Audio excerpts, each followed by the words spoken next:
여러분 안녕하세요. 안녕하세요.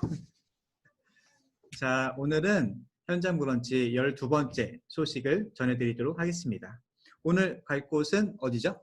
오늘 갈 곳은 한국과 15시간의 시차가 나는 과테말라입니다. 와, 과테말라. 네. 중남미로 다시 가게 됐네요. 맞아요. 오늘도 남미로 연결해 볼 예정입니다. 그러면은 현장을 연결해 보도록 하겠습니다. 네, 안녕하세요. 저는 네, 장희성입니다. 안녕하세요. 저는 귀하드체 유한나입니다. 반갑습니다. 반갑습니다. 저희는 2015년도에 감리교 선교사로 과테말라에 오게 되었고요. 지금까지 사역하고 있습니다. 나마스테. 우선 제가 첫 번째로 궁금한 거는 과테말라의 현황인데, 제가 얼마 전 기사를 보니까 그 대통령 관저에서 확진자가 많이 발생했더라고요. 지금 그래서 네. 그걸 보고 좀 충격을 받기도 했는데, 지금 과테말라의 현황은 어떤가요?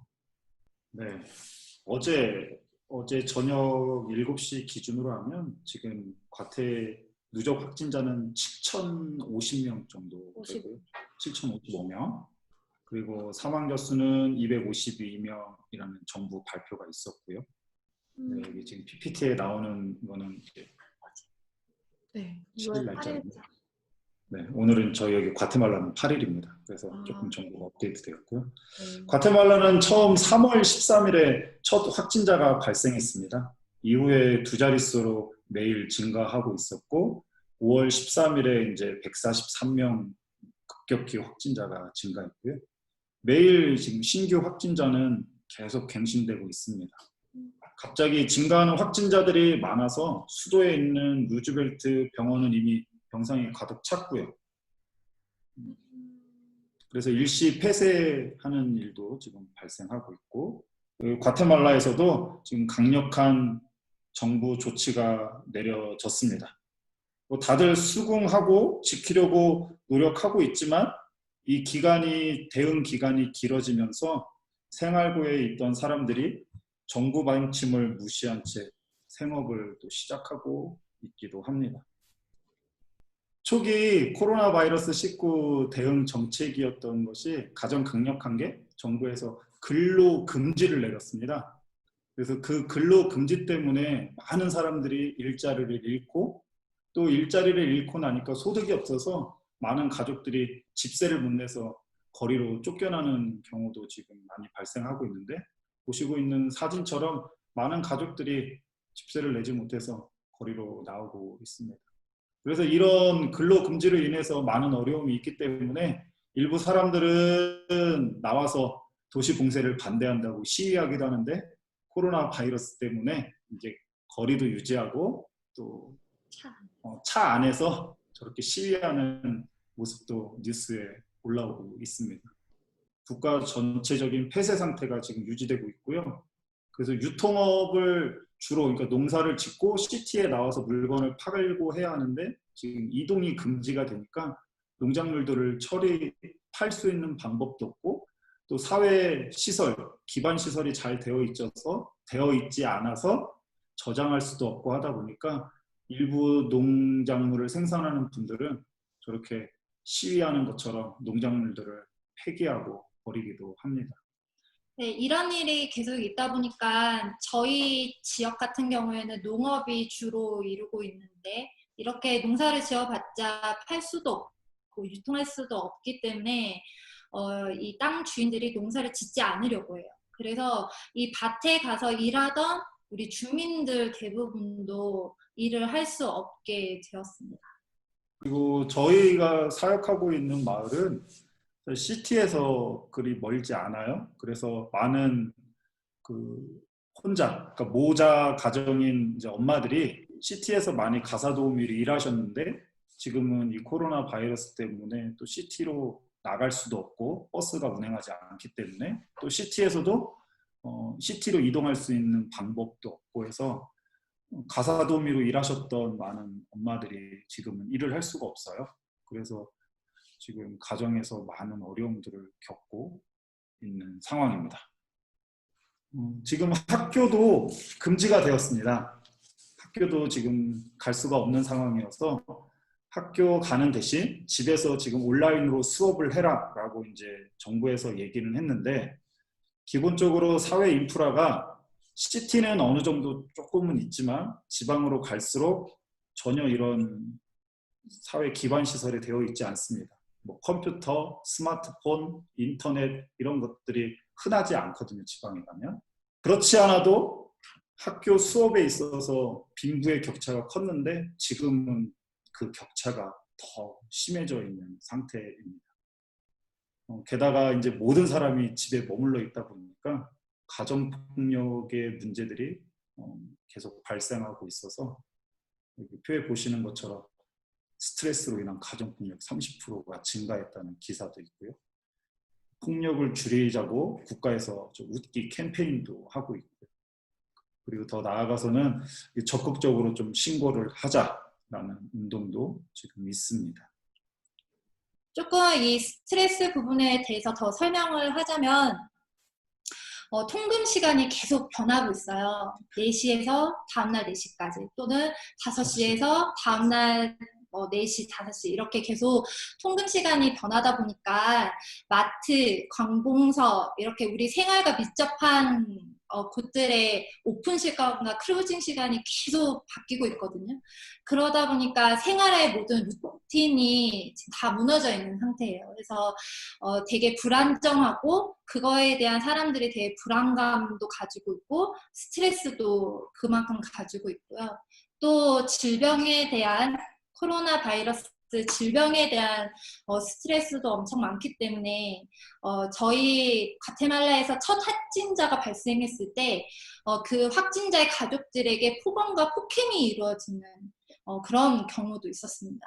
지금은 이제 많은 인식 개선으로 인해서 변화되고 있지만 그래도 처음에 그런 질병에 대한 사람들의 스트레스가 얼마나 컸는지에 대한 단적인 증거가 아닌가라는 생각을 해보았습니다. สบายดี 일반적으로 사람들이 사회적 거리두기 실천을 잘 하고 있는데요. 상점이나 관공서, 마을 입구에 들어갈 때는 체온 측정을 반드시 해야 되고, 또 의무적으로 소독을 하고 있습니다. 이렇게 두 번째 사진에서 보시다시피 간격 유지를 위해서 이렇게 표시를 해놓고 사람들이 줄서기 같은 것도 잘 하고 있고, 또 여기 노점상 이 아주머니의 모습을 보면 사회적 거리두기는 해야 되겠고, 또 생업을 위해서 나와서 장사는 해야겠고, 그래서 이렇게 스스로 비닐을 쳐서 이렇게 장사하는 모습으로 이렇게 나타내고 있습니다. 여기 보면 아까 앞서 보여드렸던 이 농작물을 폐기하는 앞에 그림도 있었는데요. 농작물을 팔지 못하는 이런 사람들이 그러면 이 농작물이라도 필요한 사람들이 있지 않을까라고 생각을 해서 버리지 않고 폐기하지 않고 이렇게 마을에 사람들에게 함께 나누는 이렇게 공동체를 생각하는 아주 좋은 사람들도 있습니다. 지금 설명해 주신 내용을 들으니까 과테말라가 경제적으로, 사회적으로 되게 큰 어려움을 겪고 있는 것으로 보이는데, 어쨌든 이거를 해결할 수 있는 가장 큰 주체고 중요한 주체는 정부잖아요. 그래서 과테말라 정부에서 어떤 노력들을 하고 있는지 설명을 부탁드립니다. 과테말라는 코로나 바이러스 19가 전 세계적으로 이제 팬데믹 상황에 빠지자마자 국가를 폐쇄했습니다. 국경을 이제 다 폐쇄하고 공항도 폐쇄하고 했음에도 불구하고 3월에 이제 확진자가 발생하게 되었죠. 의료적으로 먼저 이제 준비한 것들은 과테말라 정부에서 4개의 임시 병원을 긴급하게 이제 만들었고요. 그리고 검사 시약들을 확보하기 위해서 많은 노력을 했습니다. 그리고 지금 현재는 이제 그 검사 시약이 확보된 보건소와 지정 병원에서 검사도 받을 수 있고, 또 검사에 필요한 비용들은 무료로 지금 진행되고 있습니다. 그리고 지금 이제 과테말라 정부에서 많은 이제 사회 운동들을 하고 있습니다. 그래서 첫 번째 이제 가장 집중적으로 하고 있는 게 마스크 사용을 의무화하고 있습니다. 마스크를 사용하지 않으면 그리고 병에 그 바이러스에 걸리면 벌금이 어마어마합니다. 그래서 지금 그거 하고 있고, 또 캠페인들을 지금 많이 하고 있습니다. 캠페인의 이제 주 내용은 당신 자신을 위해서, 가족을 위해서, 과테말라를 위해서 집에 머물러 달라, 마스크를 사용해 달라, 그리고 일정한 안전 거리를 유지해 달라라는 이제 캠페인들을 하고 있습니다. 그래서 이제 포스터들도 많이 만들어서 수시로 페이스북하고 인터넷에 지금 올리고 있고요. 그래서 글을 아시는 분들을 위해서 이제 뭐 내용도 있고, 글을 모르시는 분들을 위해서는 이제 그림으로만 되어 있는 포스터도 해서 같이 지금 하고 있습니다. 그 과테말라 정부에서 이제 처음에는 국경을 봉쇄했고, 그 다음에 이제 확진자가 지역별로 발생함에 따라서 각 지역별 통행도 지금 금지해 놓은 상태입니다. 그리고 정부에서 이 코로나19 이제 대응을 하면서 많은 분들이 일자리를 잃고 또 어려운 상황, 그러니까 집에만 머물러야 하는 이런 상황에서 생필품을 전달하고 있습니다. 정부 차원에서 도나시온을 이제 해외에서 받은 것도 있고, 과태 안에 있는 많은 외국 기업으로부터 지금 또 후원 받은 것도 있는데, 그것들을 이제 생필품 박스, 키트를 만들어서 지금 이제 도시 곳곳으로 지금 나눠주고 있고요. 교육부에서는 공립학교 학생들을 대상으로 해서 식료품을 지원해주고 있고요. 또 모노파밀리아라고 해서 10만 가정? 1만 가정에 일정 생활비를 지원해준, 뭐 전기세라든가 수도요금이라든가 일반 생필부 구입을 위해서 현금을 지원해주는 프로그램을 또 운영하고 있습니다. 지금 각각의 지자체에서도 정부의 손이 닿지 않는 곳마다 각 지자체에서 이제 생필품 키트를 만들어서 자기 주에 거주하고 있는 주민들에게 생필품을 전달하고 있고요. 일반 재래시장에서도 일정 거리를 유지할 뿐만 아니라 그 재래시장을 깨끗이 자주 소독을 하면서 코로나19에 대응하기 위해서 노력하고 있습니다. 전에는 볼 수 없었던 장면이었는데 요즘은 시장을 소독하고 거리를 소독하는 일들이 매일같이 지금 반복되고 있습니다. 아마꾸르. 일단 아까 사진에서도 보셨겠지만 정부가 생필품 키트를 만들어서 지원을 하고 있지만 이것이 지방 정부와 전달 체계를 같이 하는 것이 아니라 주정부가 일방적으로 지방까지 지금 다 배달을 가야 되는 상황이에요. 그러다 보니까 아까 그림에서도 군인들이 이렇게 메고 걸어서 올라가잖아요, 산을. 그렇게 차가 들어갈 수 없는 곳들이 엄청 많고요. 그러다 보니까 또 시간도 많이 걸리고 또 자원도 조금이고, 그러니까 모든 사람에게 지금 배분이 아직까지 안 되고 있는 상태예요. 그래서 저희가 시청에 방문해서 저희는 언제 생필품 주실 거예요, 저희 지역에, 이렇게 여쭤봤더니 아직까지 주정부에서 지방정부로 준다라고 아무런 연락이 없다. 그래서 우리는 어떻게 되는지 모른다, 이렇게 얘기를 하더라고요. 그래서 이게 함께 하면 좋은데 이제 주정부가 지방 정부들을 좀 신뢰하지 못하는 이런 부분들 때문에 이 전달 체계가 조금 어렵지 않나. 지방 정부를 통해서 했으면 더 빨리 많은 사람들에게 전달이 되었을 텐데 그게 좀 많이 아쉬운 부분이고요. 이 보노 파밀리아 같은 것도 저는 이걸 보고 우와, 우리 정부 진짜 똑똑하다라고 느꼈거든요. 왜냐하면 가테말라 사람들은 계좌를 가지고 있는 사람이 거의 없어요. 그러다 보니까 많은 사람들에게 지원을 해야 되는데 소득기 확인도 안 되고 전달 방법도 없고, 그러다 보니까 전기세 사용량을 딱 기준을 삼아서 그 이하인 사람들에게 지금 다 지원을 하고, 이 사람들이 신청하면 그 금액을 지원해주는 프로그램이에요. 너무 똑똑하죠.